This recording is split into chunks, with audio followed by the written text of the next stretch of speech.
I thank you for allocating me At least 18 minutes. At least 18 minutes. Okay.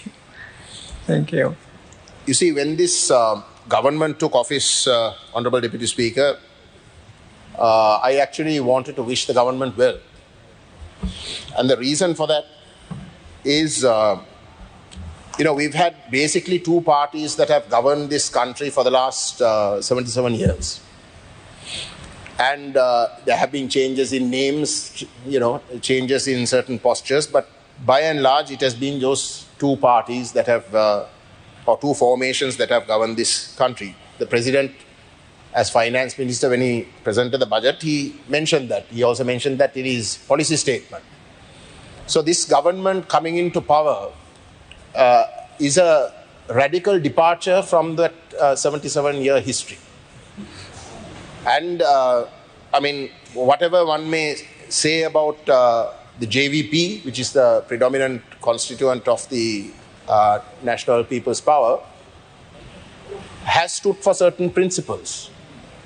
And has, we might, as a party, might not agree with the way in which they look upon the ethnic problem, or the question of what the Tamil nationalist position is with regards to a vision for this country.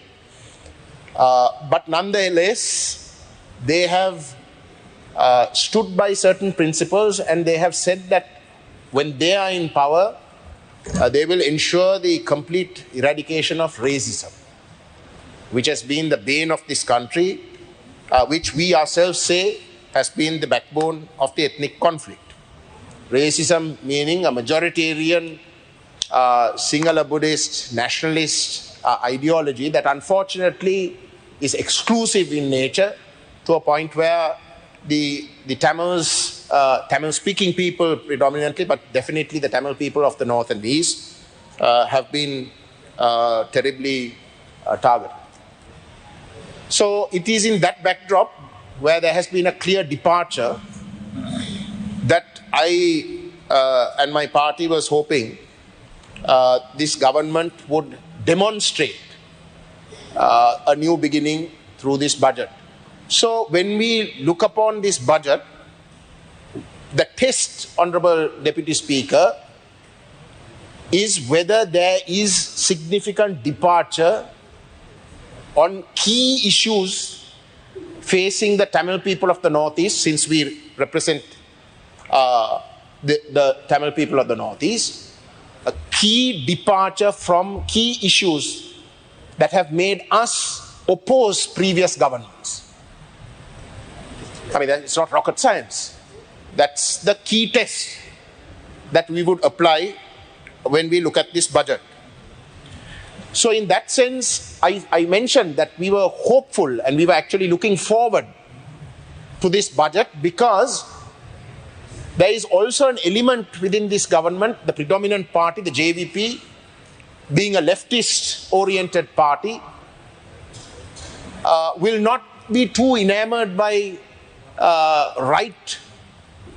center-right and right-wing economic policies, but there would be a tendency towards looking at the vulnerable and paying special attention to the vulnerable to protect them, protect their economies, and try and make sure that their economies can grow. And that is a key element of leftist thinking. So this was something that we were really actually looking forward to in this government's budget. One of the key things that I was looking for, actually the Finance Minister and President mentioned it once or twice, and that is that the Northeast, because of a war situation for over 30 years, has been specifically vulnerable. And therefore, there have to be special attention paid to the Northeast. And that is true. That is true. That is exactly what we were expecting to see in this budget. But honestly, Honorable Deputy Speaker, there is nothing specific in this budget for the Northeast. Nothing specific in this budget to say that the Northeast because of the war situation that existed for 30 years, is specifically vulnerable and must be protected. He has mentioned the north and the east, certain projects. For example, the rural road development project, he said that for the north, he is allocating 5 billion, that is 5,000 million rupees. When he was in Jaffna a few weeks ago and attended the district coordinating committee meeting, which I also attended, he specifically asked the specific department under the provincial council for how much money they are capable of spending for road development, rural road development in Jaffna. And the gentleman who represented the particular department said that they have been allocated 1,300 million and that they will be able to spend that amount by this year, for this year. Then the president went on to say, okay, if you say that you can spend that money, I will allocate 5,000 million, that is 5 billion, for the northern province. Now this is a typical example where doubt creeps in, because 5,000 million means where you have in the northern province 5 districts, then assuming that you allocate equally to those 5 districts, is a war affected area, 1,000 million each district. Means Jaffna for this year was allocated 1,300. And Jaffna is relatively developed when it comes to the roads. It is the other districts in the northern province that actually needs far more allocations. But under his proposal of 5 billion, Jaffna is only going to get at best 1,000 million. 300 million less than what we have this year. But to say in a sweeping statement that you're getting 5 billion looks quite good, but in the detail, there is a serious problem. He's allocated, another thing he specifically mentions is allocating 100 million to the Jaffna Public Library. Good, it is something that we welcome. But honestly, Honorable Deputy Speaker, 100 million today is nothing. You know that. I mean, a house, a fairly wealthy person who tries to build a house will not be able to complete his house in Colombo for about 40 or 50 million. What is 100 million for an entire library that was completely destroyed and that is still not restored to its original splendor? So when it comes to the details, there is a problem.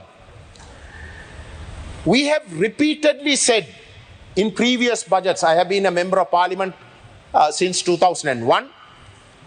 At that time itself, we spoke in terms of needing a special provision for the Northeast because it was war affected. Certainly, since I got re-elected in 2020, we have been saying that after 2009, consecutive governments should have declared the Northeast a war affected area. They should have brought in certain protectionist measures for maybe 5 years or 10 years to ensure that the people who are vulnerable, who are literally 40 years behind the rest of the country, their economies are protected, allowed to grow, strengthen, and then once they are ready to compete with the rest of the country, then you have a all-encompassing policy for the whole country. So we have been saying that for previous governments, but of course none of those governments listened. And we were hoping that this government, which is dominated by the JVP, which is a leftist party, would actually take that point, but they haven't. And as a result, there are serious concerns, Honorable Deputy Speaker. Now, take for example, there are in this budget, in the annexures, the allocations to the kacheris for the Northeast are in this way. Capital expenses for the kacheri, Jaffna has been allocated 187 million. Mannar has been allocated 189 million. Vavuniya 100 million. Mullaitivu 126 million. Kilinochi 179 million. Now you would think that these are very good figures and should be very good figures especially because these are war-affected areas that need much, much more than the rest of the country. But compare those figures with Hambantota. Jaffna was allocated 187 million. Hambantota is allocated 548 million for capital expenditure through the Kacheri. Matara 473 million. Galle 545 million. Gampaha 432 million. Kalutara 516 million.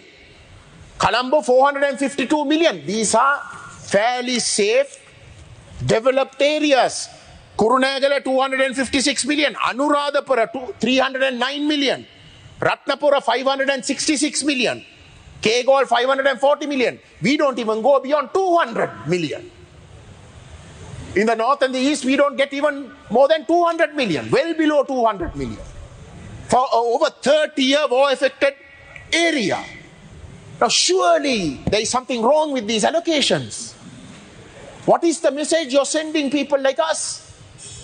The President and the Finance Minister in his speech says that the war-affected area must be developed and special focus must be given.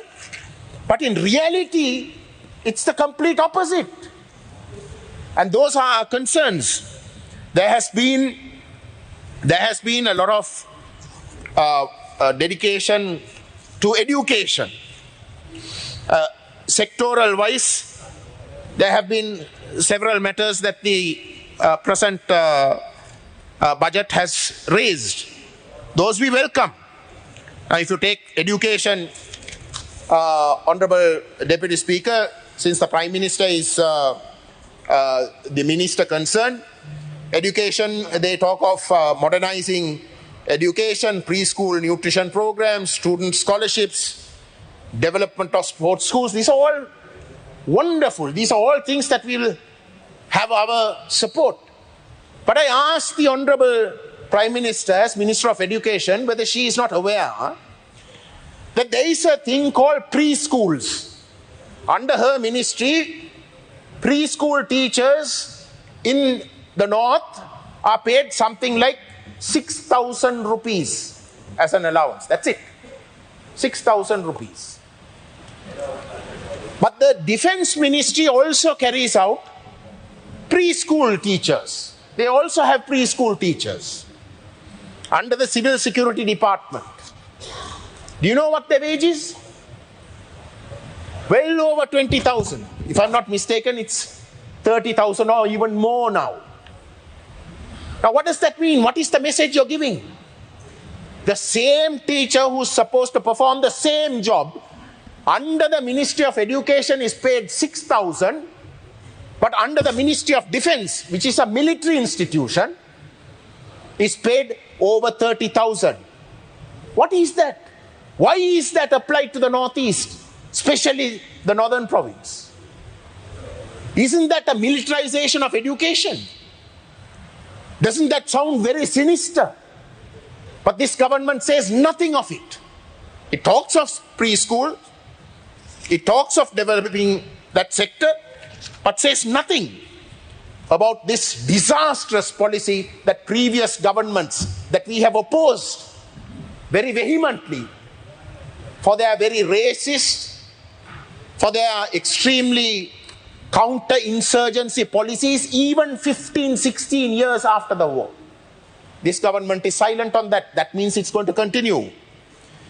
If you look at the Eastern Province, all that is said is that the Eastern Province is going to be promoted, made into a financial hub, and the entire burden is put on India. That India will be sought after, that India will come in and will take the entire burden in developing the Eastern Province. Very good. We know that India will come forward.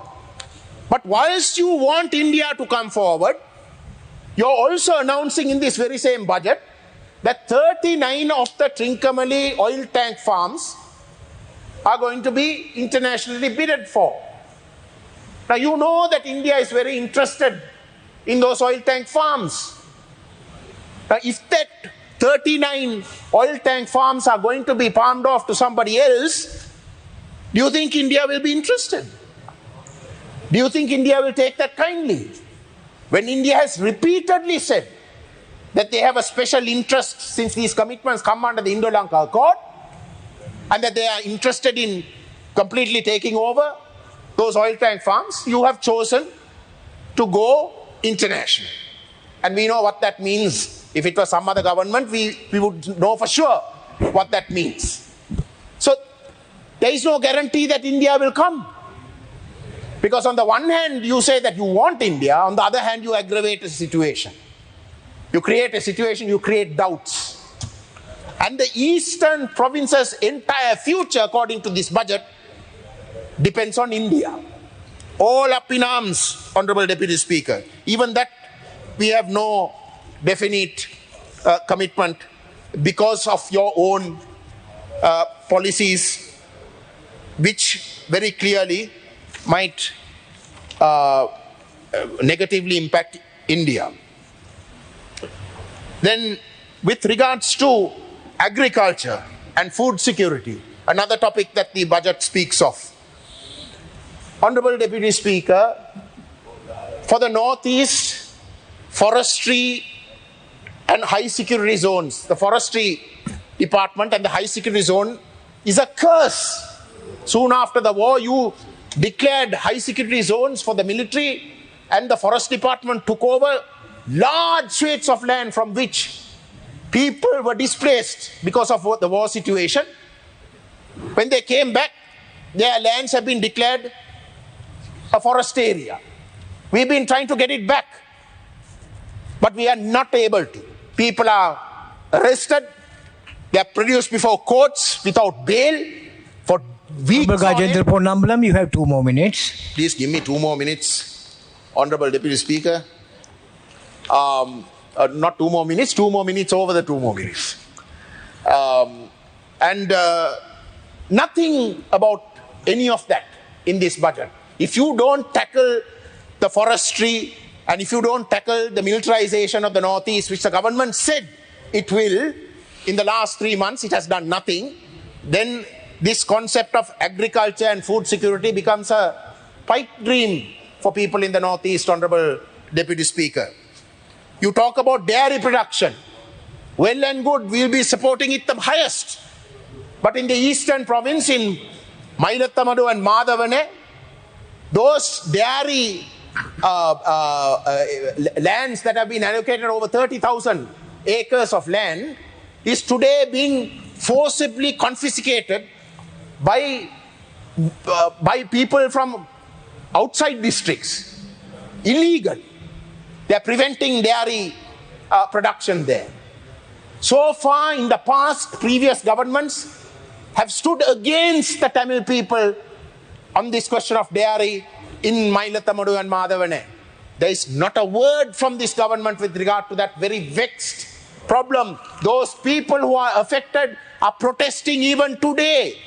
It's the second longest protest this country has ever seen, next to the families of the disappeared from the Northeast, because their livelihoods are being destroyed.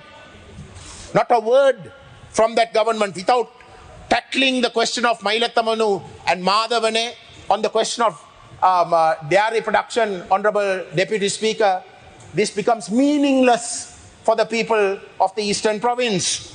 Irrigation sector, another very good and something that we would strongly support.